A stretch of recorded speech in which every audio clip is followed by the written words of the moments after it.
keep your voice up, and if you would, please state your name and spell it. Understood, Your Honor. My name is Lance Sullivan. It's L-A-N-C-E-S-U-L-L-I-V-A-N. Thank you, Your Honor. Sir, where do you currently work? I work for the City of Detroit Police Department. And how long have you been with the Detroit Police Department? I'm in my 27th year. And what is your current role with the Detroit Police Department? Currently, I am assigned as a supervisor, a sergeant with the Detroit FBI Violent Crime Task Force. And how long have you been in that role? I'm in my 5th year there. And what is the FBI's Violent Crimes Task Force? The Violent Crimes Task Force is a multi-jurisdictional team. It's an FBI-led team utilizing local departments, agencies, members, Department of Corrections, Detroit Police, Livonia Police, Northfield Police, that assembles this team. So it's the theory is it's a force multiplier for assisting other agencies. Okay, and before you joined the Violent Crimes Task Force, what did you do at the Detroit Police Department? Previous to that, the previous 13 years to that, I worked at Detroit Police, the homicide section. And what was your role in your 13 years with the homicide section? Well, I worked as a police officer and also as a sergeant in homicide. I worked with squad work, which was given a geographical area, assigned cases. I worked in our homicide task force, which handled high-profile cases, law enforcement involved shootings. I ran our cold case squad for almost 2 years, and then I went back to the homicide task force. And as part of your current role with the FBI's Violent Crimes Task Force, did you have some involvement into the investigation of Zion Foster's disappearance? Yes, sir. And as part of your involvement with that investigation, did you have an opportunity to take a statement from Jaylin Brazier at some point? Yes, sir. And when did you take a statement from Mr. Brazier? That was June 10th of 2022. And just for clarity of the record, when we're referring to Mr. Brazier, do you see him in the courtroom today? Yes, sir, I do. And could you just point to him and describe what he's wearing? Yes, sir. He's sitting at the defense table in the blue suit. Thank you. If the record could reflect that the witness has identified the defendant. So reflected. And what was the purpose of you trying to take a statement from Mr. Brazier on June 10th of 2022? Well, homicide, specifically, I think it was a commander at the time, Commander McGinnis, asked if we could go up and attempt to interview Mr. Brazier, and I tried to obtain a statement from him. Okay. And where was the statement taken? At the Newberry Correctional Facility in the Upper Peninsula of Michigan. Okay. And when you took the statement, were you alone or were you with somebody else? I had a partner with me. And who was your partner? Detective Ryan Mason. And what is Detective Mason's role in general? He works at the Violent Crime Task Force with me. Okay. And when you went to the Newberry Correctional Facility to meet with Mr. Brazier, were you given a meeting space to sit down with him then? Yes, yes. And in terms of talking with Mr. Brazier, did you make any sort of threats to him to induce him to make a statement to you? No, sir. Did you make any promises to him to induce him to make a statement to you? No, sir. Did you use any sort of force on him to induce him to make a statement to you? No, I did not. Did you use any sort of trickery or deceit to induce him to make a statement to you? No, I did not. And did you have any reason to believe that he wasn't adequately healthy enough to provide a voluntary statement at that point? There was no indication, no. Okay. And before he provided the statement, did you advise him of anything? Yes, I did. And what did you advise him of? His constitutional rights. Okay, and I'm holding what has been marked as Proposed Exhibit 53. May I approach, Your Honor? Yes. Are you familiar with this document that's been marked as Proposed Exhibit 53? Yes, I am. And what is that document? This document is called, it's a piece of paper, it's titled Constitutional Rights Certificate of Notification.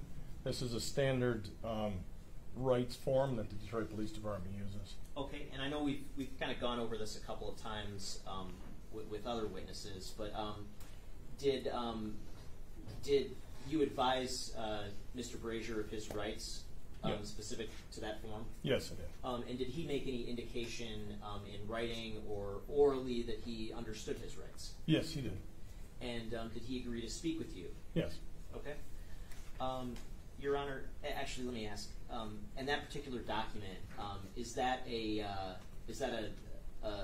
fair and accurate copy of the original document that you executed back on June 10th of 2022? Yes, it is. And is anybody's signature on that document? Yes, Mr. Yeah, whose signature? Mr. Brazier's signature is on it, along with his initials next to each of the rights, and the statement advising that he had not been threatened or promised. He also signed it. I signed it as a witness, and then Detective Mason also signed it as a witness. Okay. With that, I would move to admit proposed exhibit 53. No objection. And I would pass as to any voir dires to voluntariness of the statement. No questions. Thank you. Was the statement that you took from the defendant on June 10th of 2022 recorded in any way? It was audio recorded? Yeah. Were you able to video record the statement as well? No, I was not. And why not? The facility, Newberry Correctional Facility, did not have video recording equipment for interviews. In fact, they did not have audio recording. I brought my own, and I was granted permission to use it by the warden. Okay. And I'm holding what's been marked as People's Proposed Exhibit 54.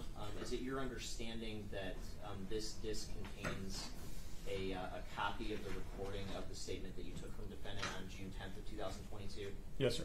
And other than redactions for certain audio referencing content that's not admissible in court, would it be fair to say that the recording on this disc is a fair and accurate depiction of the actual statement that you took from the defendant on June 10th, 2022? Yes, sir. Thank you. I'd move to admit proposed exhibit 54. No objection. And I'm also holding a transcript marked as proposed exhibit 55. Sergeant, if you had an opportunity to review this transcript.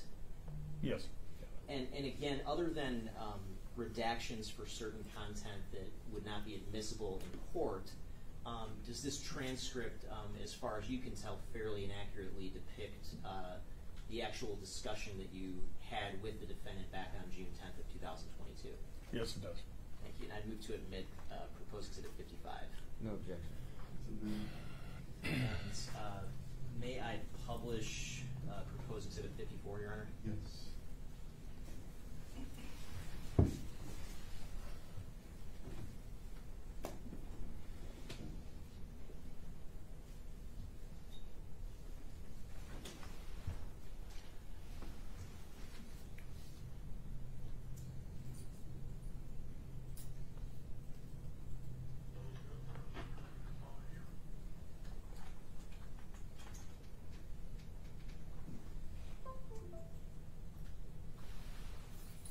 And Sergeant, when you, in your career in law enforcement, have you done other interrogations before? Oh, yeah. Yeah, several. And do you have a particular style or methodology that you use when doing an interrogation? Yeah. Yeah, you can say that. And what sort of, how would you describe your style? I know that there's different techniques. I'd say mine is, if I'm going somewhere to interview them, I want them to talk to me. So I'm going to talk to them like a person. I'm not going to talk to them, not going to talk down to them. I'm not going to talk to them like, I'm a police officer, you're a civilian. I usually introduce myself as Lance Sullivan. I just, try to make them feel comfortable and talk to them and seems to work. And did you use that sort of style in this particular interrogation? Yes. Were there any other sort of methods or tactics that were used during this particular interrogation? I don't know. I wouldn't say like a fluffing, but sometimes like agreeing with if when they start talking at the beginning, I may agree with them where I might not believe in what they're saying. I may agree with them just to make them feel comfortable to keep them talking. Okay. And when you're interrogating somebody, do you reveal all the information that you know about the investigation? No. Okay. And so do you kind of play dumb to a certain extent when talking about certain subjects? Yeah, I don't know if I play dumb or I omit some. In this particular case, I had questions for him, and I would refer to as, they want to know, or homicide wants to know. It's kind of deflecting, so it wasn't coming from me. So, stuff like that. Okay. I didn't want to feel threatened. And I'm going to start publishing the exhibit at the beginning, and just for the court's awareness, this particular recording is about 2 hours and 40 minutes long. I just plan on playing certain segments. I think it adds up to roughly about 45 to 50 minutes total. Okay. And starting from the beginning. You know what I did? What's that? Oh. I know we're out there. We're like, well, they can go here, they can go here. Oh, do you have, can you take those, are we allowed to take those off then? Yeah. This is hands. How many do you want? One hand, two hands? You guys normally don't. Are you right-handed or left-handed? Okay. You're right-handed or left-handed? Right. All right, I'm all right. Right? Is that okay? Okay. You want them all? If you guys would do like holding it. Sure. Good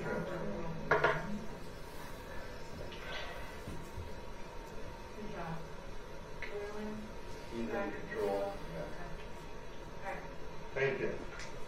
That's the name of the restaurant? My hair, I'm just going to take these off and put them in that and get you anyway, so. You want to still bring them down? Remember the law, Yep. I'll bring them in between the gates and I'll take them back. Yep, okay, thank you. Cool. Jaylin? Yes, sir. All right, sir. My name's Lance Sullivan. Nice to meet you. You doing okay? That's good. I mean, Good. yeah. All right. So, just to give you a head, I work for Detroit Police. He works for Detroit Police. Okay. Yeah, why don't you want one? And it's the journey to get up here, right? So, our goal, like I say, we've never met you before, right? We were never involved in any of this stuff, in this the whole Zion case and all that stuff, right? But they asked, meaning like the people down in Detroit said, and it's completely voluntarily, right? They said, come up and try to talk to you because we're different. We don't work at homicide. We don't work missing persons, And the goal was, I guess, we read everything that they had, meaning the police have, and so I guess the goal is to try to get resolved, right? One way or another. Let me say, I know you've told your story, right? And I know a lot of people don't believe you. But again, we don't always think like everybody, right? And there's a reason why they said, because I always say, and I'll tell you, we worked together under 20 years, right?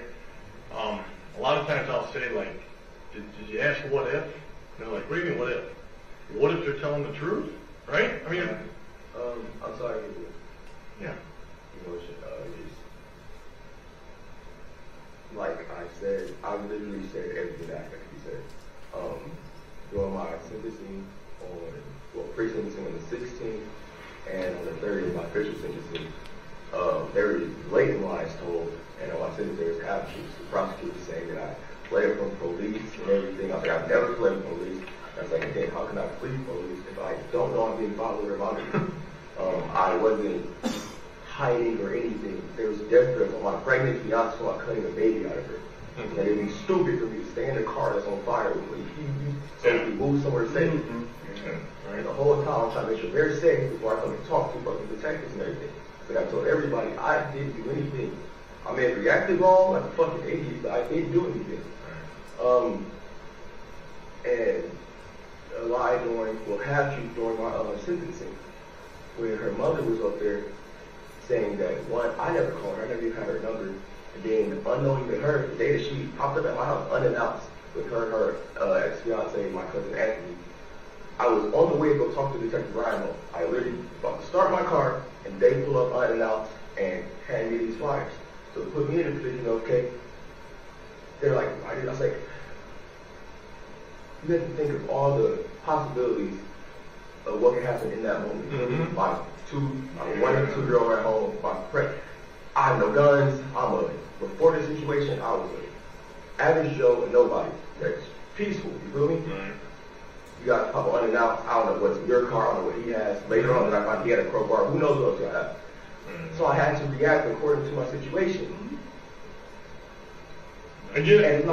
And so, I'm not sorry to interrupt you too, but so this was kind of our concept, right? They're like, "Will you guys go up?" And I'm like, "God, it's a long ways up there." But again, I always say like, and I don't want to get like, I'm not that old of a man, but what if that was my son, right? If my son did something, right, and it wasn't the best choice, how would you treat my son, right? And we do. And Ryan, my buddy, we work together for a long time because we think the same way.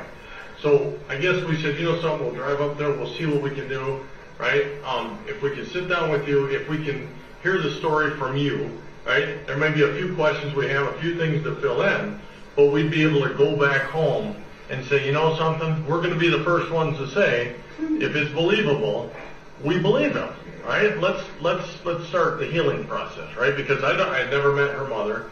I've seen her mother on the news, and I heard her say, right? I know, but like, so the thing is, you hear mom on TV saying, throw him away, and it's just, who threw him away? And they just paint this picture of some guy, right? So again, I know this is kind of crazy. We're up here out of the blue, and you weren't expecting anything, but that was kind of like our thought. And know this, so this doesn't have to be. Remember, I never met you before, right? You never met him. We don't have anything against you. You never did anything to me, right? And I just, if I can get you to understand it and truly believe that, this doesn't have to be a one conversation deal, right? You could call me. You could say, hey, come on up here if you want to talk about something. If you're getting threats, it's not we're going to talk in 10 minutes and we're leaving. I appreciate that. But there are, like we got to, of course, you're incarcerated. We're talking about a case. We got to go over your rights. You still have the right to an attorney. All of that applies. If you get to the point where you say, like, hey, I don't want to talk about that, but I'll talk about this. We pretty much know everything you're going to say, right? I mean, it's not like, we're twisting it. But again, this is what we do, right? We're not homicide. We're not missing persons. And we do. We come back, and a lot of people, they do respect what we say. And I remember I always say, what if? And I said that, like, what if he is telling the truth? You just address on the dude. I live right off Greenfield, the main road. Not no who's at our house or anything, man. There's nobody living there, right? At home. Not anymore. Lord got kicked in like 4 times trying to find my fiance and my kids. Nothing stolen, nothing. They're coming to hurt them. Oh my God. Like, that's all I've ever done. I don't. It's crazy. Like, okay, one day you're a normal ass dude. Yeah. Bullshit, unexpected ass thing happens. You feel me? And then you're the topic of all kinds of conspiracy and even your own family. Thinking nobody backfires. Just sticking to myself. Yeah. All right. So let me, if it's all right, like I said, I want to go over your rights. I want to go over all this stuff, and just understand there's no pressure, right? And you're thinking like I never met these guys, but we don't change. There's no, first impressions of who we are. So if you're, like I say, if you want to talk to us, I certainly want to hear this story, okay? And that's the truth. You're familiar with the Visa rights form? Yes. Okay. And I know you can read it, right? You went how far in school? I graduated. Oh, yeah, okay. All right. So what's that? I said to go trade for Homeland Security. Did you really? Yeah, trade job course. Oh, wow. Any interest in that? I was supposed to be going to the military. Me and my cousin were supposed to be married by now, and then I was going to live the active duty so that they can come with me when I go in the military. And this happened. Oh, wow. So, Wow. Well, let me say this, man. And this sounds crazy, but like, I don't know if you're religious or not, right? But I always say, like, for me, I always say, like, God has a plan. There's a lot of times, like, I don't understand a lot of stuff that's happened to me, and he says the same thing with his family. But somehow, some way, there's a plan for this to work, right? oh, good. And, what's your middle name, Jaylin? Omar. O-M-A-R. Okay, and what's your last? V-R-A? V-I-E-R. It's actually called Brazier. Brazier? Okay. And your date of birth? I was just saying 1998. And you know your social security number? Yes. What is it?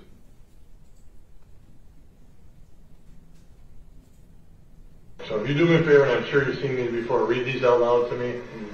Initial them that you understand, and then if you're, the situation kind of, one thing my mom told me, just to be honest. Yeah, but we would tell you, like, we don't believe you. That's the worst. I'm like, what if I Right. if I did? My goodness, right. demonized and thrown in here. I understand. I understand that I have the right to remain silent and that I do not have to answer any questions put to me to make any statements. Any statement I make or anything I say will be used against me in a court of law. I have the right to an attorney, lawyers present before and during the time I answer any questions or make any statements. If I cannot afford an attorney, one will be appointed to me without cost by the court prior to any questions. I can decide at any time to exercise my rights to not answer any questions or make any statements. I understand that these are my rights under the law. I have not been threatened or promised anything, and I now desire and agree to answer any questions put to me or to make a statement. As I understand this. Okay, is that fair? All right, if you just do the initial those, next to each right, and I'll have you sign and date it. I'll sign it. Brian will sign it as witnesses. And like I said, there's no pressure. I mean, it's you've been through all of this, right? Shit. Oh, I know. Last time I talked to, I came as I was supposed to, and it still went fucking shit. I'm in prison right now. I know. I'm in fucking prison right now. I never expected this. Right. Missing birthdays this month. My third one's doing it. Just all this is fucked up. Right. Sign there, and then yep, your signature and the date. Is June 10th? Yep, June 10th, 2022. It's 11:49 a.m.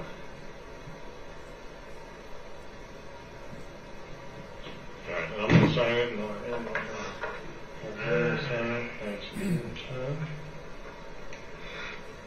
I'm going to pause the video at the 11-minute mark and skip ahead to the 17-minute mark and resume playing it.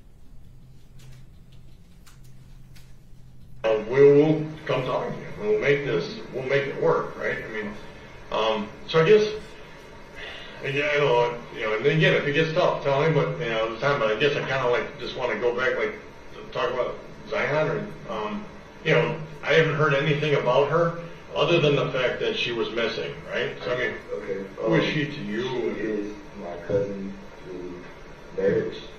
We became close after her mom. This is what she told me. Yeah. My girl witnessed this and her friend in Lima, which her mom was going to get to. Most of my family, we don't talk. Kind of, a lot of tribalism. We stick to who we talk to. We talk to, brothers are close to my immediate family. Yeah. And we only talk to other family, like either cookouts or family together, reunions, we give stuff in. Zion had ran away from home because, her words, her mom, she had one of her boyfriends pop at her mother's house unannounced. Her mom essentially didn't like that, so calling her a whore and all this other stuff. And apparently, from what she said, pulled a gun on her. So she ran away. She texted me and her friend Alima on Instagram at the time. How long ago are we talking? This was last year. It was before it got cold again, so I would say the end of the summer.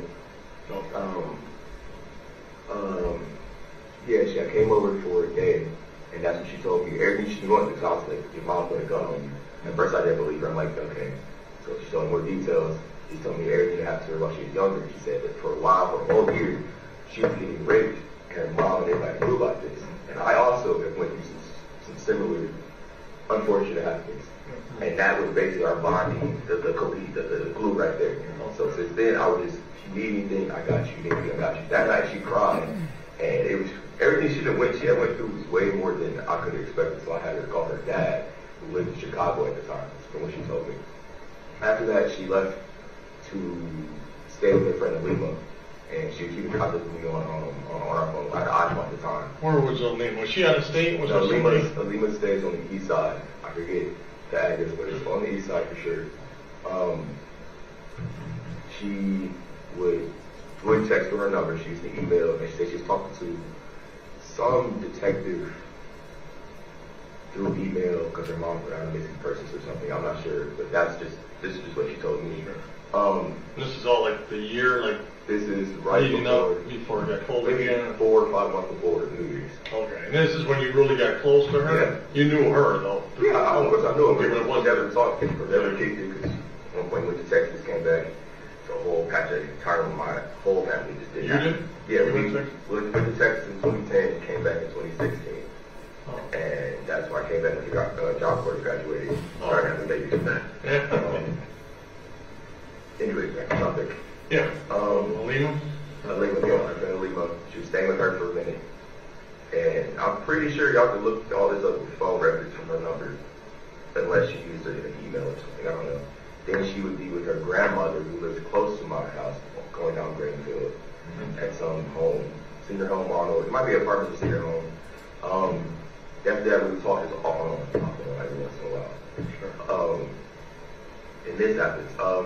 We were, hey, this is after New Year's. This was January 4th. Okay. Well, let me back up before we hit that. Was there, like, I understand, like, you know, she wanted, like, to smoke the weed, stuff like that, but did you ever hang out with her before that? Like, ever? Outside of her coming over that night, because she didn't have anywhere to go, and she ran away, and I thought she couldn't stay there. I was like, I'm not about her to run away. I was like, figure out where you're about to go, and that was basically it. And she went her friend Lima, who drives a Cavalier or something like that, some Dodge. After that, it just, she texted me, she would FaceTime me, you know, are you okay? Good, I love you. All right, cool. I'm staying out of trouble. That's about the extent of it. Okay. She has to hang out every once in a while, but most times I'll be busy, either at work or just don't feel like it. Besides that, that was the extent of it. So you never hung out with her? This is like a... Oh, not like going places. No, yeah. I am an indoor person. Why I say average Joey, nobody. I say that a lot of happiness. I would work and I go home. That's all I did. I don't go to clubs. I don't That's me. the streets. Everyone knows me. That's me. And I That's it. do it for my kids. That's the extent of what I do. Everything I need is at home. So that was my spot. Sure. No nothing more to it. Simple life, simple problems. Until this. Wow. So that's, yeah. Before what? Then jumping ahead. That's really just. Yeah. No, that's good. I like knowing the history. This situation. Her mom started nagging her, so her friend Alima hit me up on Instagram once, and I think she gave her my number. Whoever gave her my number, and she texted me all my numbers. So anyway, for some reason, and my mom had this recorded, and like Sullivan would say this, her mom, Zion's mom, asked Alima for screenshots of our conversation and sent that to my side of the family to make it seem as though I was talking to my cousin in a sexual way, and got on the news and said that. So that was the catalyst to start for all of it. Was this when she was missing? Yes, this is recent enough. Okay. Immediately, like how that communication started between me and her mom. Me and my fiance were at her Alzheimer's clinic, see how far along she is. And Zion's boyfriend called me. I don't know how he got my number. I never spoke to him. Sure. And I told him to have her mom call me. And then her mom called me. And that's how the contact began. Oh.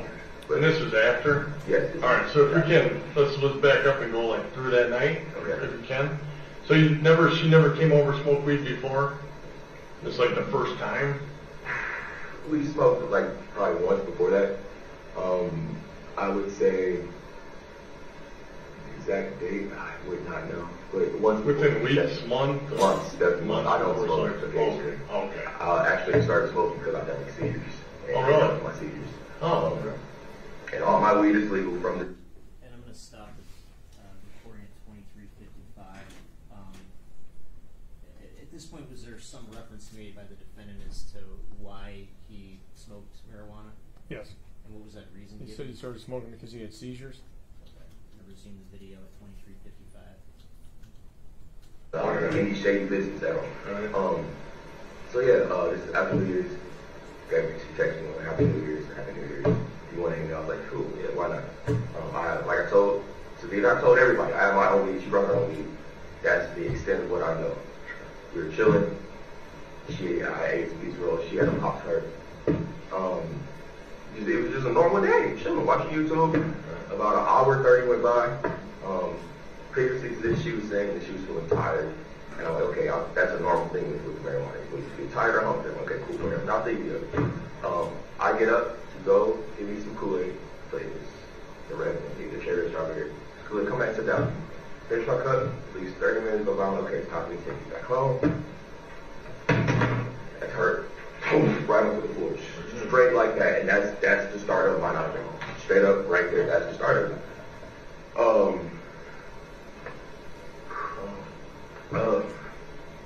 Like I told Savito, it's all on TV. I don't want to hear from you, I want to hear you, right now, you know. At that moment, like I told him, I was nowhere close to a normal mindset. Like I've never been that terrified in my life at all. I waited, I shook her, I said, okay, she's not breathing. Pulses from my training one security is here, here, and here. No pulses, no air. She was just dead, and I didn't know what to do. And like I said, in that moment, I had to think about everything. My first thing, and ironically, because of the situation, man, I was like, somehow, motherfucker's going to say that I did something to her. That's the very first thought I had. I was like, this is fucked up. I was like, thinking about my kids, my wife. We just got this duplex. We were homeless for like 2 years, living with my brother. We got out the car. It was stressful. We just got here in April before New Year's. It just got on our feet. It just got a car. In retrospect, I'm like, I couldn't really just calm down. I took the time to calm down. I don't know. Right. I don't know, man. But, so then, her mom calls me, and I'm scared still. I'm still trying to figure out the best possible way to it. And I'm like, okay, the best possible way to handle this was just to talk to Ryan, which was my plan. So like, I don't know. Ryan Hall calls me. I think he's an Eastpointe detective, and we scheduled a time for me to come there and talk to him. That's what I'll get the next day. The next day, I literally get into my car, go to start the car, and she pulls up and Anthony pulls up, completely blindsiding me. So I'm like, I can't just tell you what happened right now because, one, you know where I stay. I don't know how you know where I stay. My kids, I'm thinking about the safety of my kids, my family right now. Absolutely. And then you plug these flyers, and it's fucked up. It's very fucked up. I can understand if I was in her perspective. But I had to react the best way I can to protect them for as long as I can so I can get them somewhere safe. That's just what it was. Right. So then, bam, I went there to go see Ryan Hall that day. The next day, Ryan Hall calls me on you're my main suspect, Tim, the news is going to be at your house. I'm like, see, that's got to be some kind of infringement of rights or something because I'm talking the news parts. The next thing I know, all down YouTube, my address, right off Brainfield, everything. I'm just like, so now who knows who could be following my fiance when she's going to work or watching us? Who knows? And not to mention he death threat on kicking in my door, shooting my firstborn Deshaun in the head, regardless on if I'm quoting it. While I was in Macomb County, this is called that my girlfriend got. Whether I did anything or not, we're going to shoot your firstborn in the head and hurt Katrina, who's pregnant still now. Whether you did anything or not, because we just want you to feel how you feel. So this is what I'm dealing with. Mind you, of course, now from this is why I pled no contest to lying to the police, because I'm like, in my opinion, I did not lie. I was on the way to talk to you, literally, but unknown to you, I was. And I'm going to stop at 28 minutes and 21 seconds. So just to be clear, was there some kind of representation that the defendant made about whether or not he had lied? Yes. And what did he indicate? He said he did not lie. I'm going to continue the video, the audio recording at 28 minutes and 21 seconds. So now your perspective is, oh, he's dodging. I'm like, no, I'm not dodging. So then, from that point on, backtrack. While we left the house, I can't explain it. I was laying down and I was having this intense feeling that something was about to happen. Like, intense, like it had to be God. Like, something bad is about to happen, like safety-wise. I try to sleep it off. I can't sleep it off. I'm like, okay. So I was like, okay, like I usually do, just listen to your gut. I woke up my fiance, got my kids, and went to my brother's house who stays in Pontiac. We get out there. The next day, I wake up and on our phones, our alarm system is tripped. And somebody kicked in the door and ripped out the Sensor. The pad, yeah, the passcode engine. Ripped the whole thing up, reached the front door and the back door. Later I find out, later that day I wake up There's a tow truck in front of my car. And I think this is where they tried to say that I was a menace to society running from police. There's a tow truck in front of my car. Anybody should actually see a tow truck in front of your car to run to your car. You just instinct. I run to the car, I want to start it. In the blink of eyes, like 8, I would say back in 8 FBI agents with guns drawn on these homies, screaming, "Get out of the car, put your hands up." Some movie shit. Right. Straight up. Right. My girl's screaming, she's crying, yada yada. So, from my perspective, trying to protect them as again, that compromised the safety of where I was going to have to be. And then I was going to tap my brothers and come talk to right home. But now, I don't know who knows where y'all are at. So I have to move y'all from here. I'm going to stop at 30 minutes and 10 seconds and move ahead to 37 minutes. Trust me, I've had quite a few incidences where they're like, he's right, it's not what it appears to be. So what we heard, and I'll give you a little bits and pieces of it, right?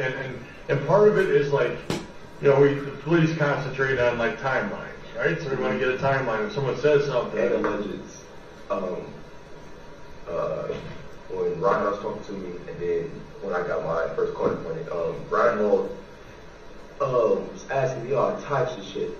When basically what I'm saying is, by the time I talked to him, I clearly understood they already had in mind of what they believe. He's asking the dude who interrogated me, I have a cousin through marriage, and sometimes you get these, I'm quoting it, you get these feelings, and there's nothing. Essentially, you think there's some kind of romantic situation with me and my cousin, essentially, and that's what y'all were running with. That's what they ran with, essentially.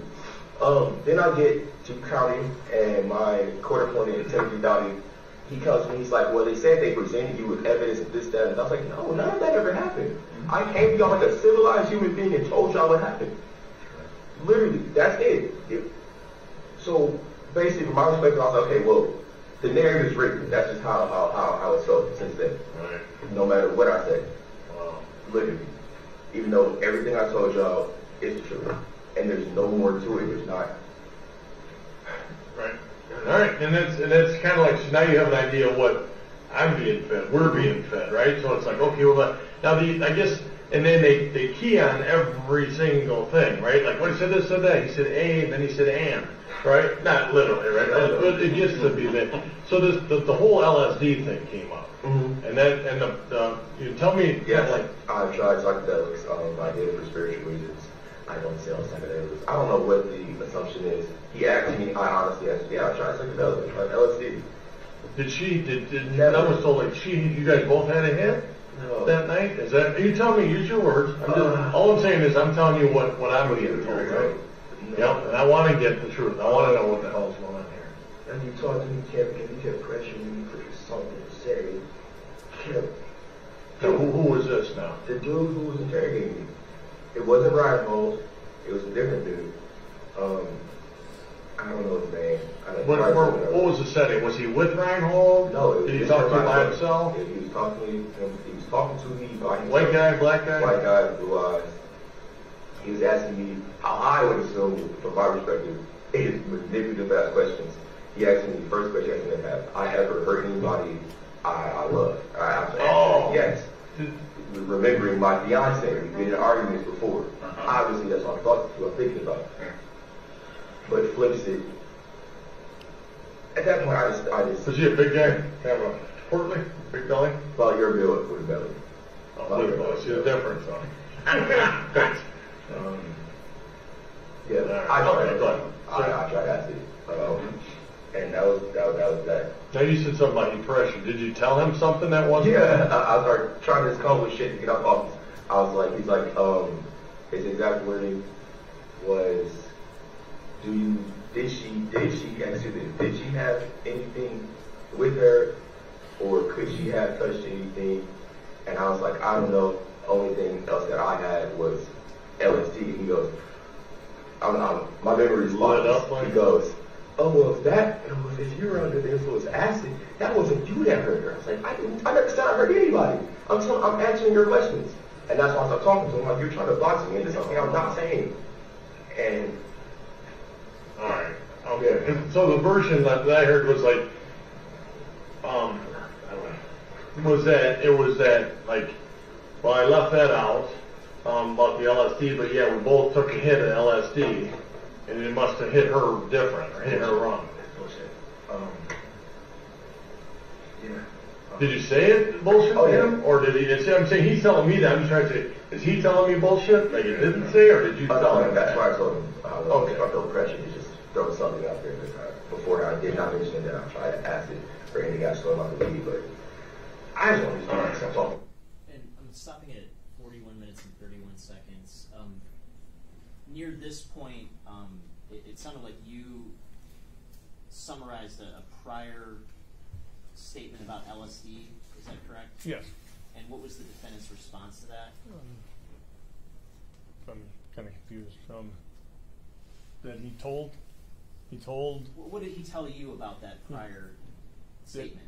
Yeah, that he told the investigator that his words were get him off of him.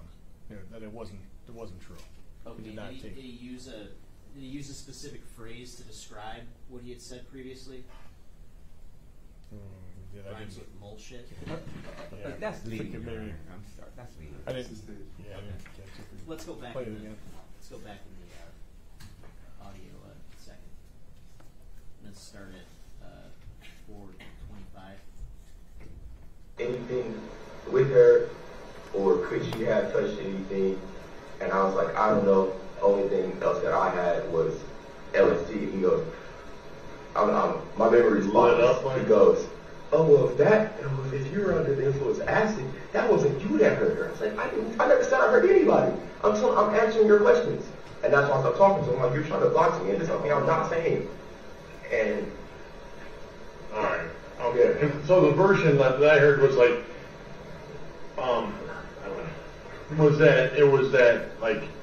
well, I left that out, about the LSD, but yeah, we both took a hit of LSD, and it must have hit her different, or hit her wrong. bullshit. And stopping at 41 minutes and 12 seconds. So what was his response when you described the LSD issue? He said it's bullshit. Continue at 41 minutes and 12 seconds. Yeah. Did you say it bullshit Oh, to yeah. him, or did he, I'm saying he's telling me that, I'm just trying to say, is he telling me bullshit, like it didn't say, or did you tell No, him that's that? why I told him. Okay. If I feel pressure to just throw something out there. Before I did not mention that I tried to ask it for any guys to throw him out the lead, but I just want to stop talking to you. I'm scared to fucking the door. Yeah. They also asked for DNA. I gave them that. So it's still running with the narrative that something could have happened to me or her. I've been cooperating the whole time. Okay. That makes sense. I'm just, okay, that makes sense. Alright, cause like, you know, what's that? I said, filtered word. Yeah. Right. There's more where that came from Myers. So, yeah, but yeah, that was something. So what? Kind of look at the narrative, like the big picture, and they're looking at like, well, if he said this time, right? You look at, you know, the way police get information, right? If you're not well rounded, and you're looking at everything, you say, well, he said this the first time, and then, oh, by the way, he just threw in the acid part. So they start thinking, what else? Throwing a normal motherfucker in a Yeah. situation. No. Trust me. I get it. Let me tell you. I'm gonna back off of all of this for one. I'm going to stop at 42 minutes and 24 seconds and move to the 49-minute mark.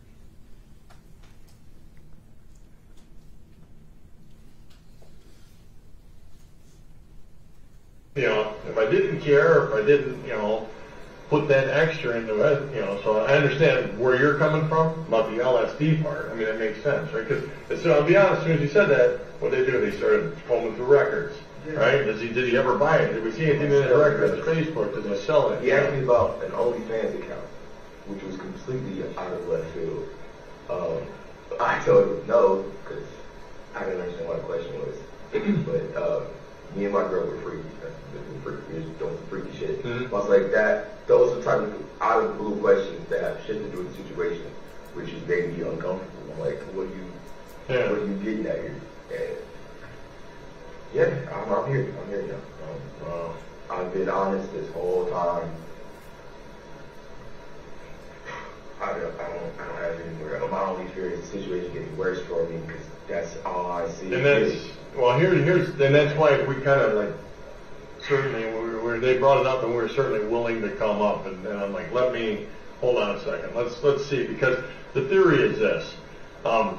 When, you know, you'll hear people say it, like, tell your story, don't let anyone else tell your story, right? And so that was, and then that's where it's heading. They're digging, right? They're doing, I'm sure it's all over the news, they're looking, they're digging, and, you know, they're a couple of weeks into it, you know, they found some stuff, but again, it's looking like if we find that, then we can do this, you know, and you know, again, that's not how I work. You know, if I'm putting my name on something, Ryan's putting his name on something, we want to make sure we're thorough, we're comfortable, you know. There's some talk, so just so we understand, sir, I'm completely comfortable with it. There was the LSD, you're saying there was no LSD taken. Okay, it was for that guy that was interviewing you? Yeah, completely, 100%.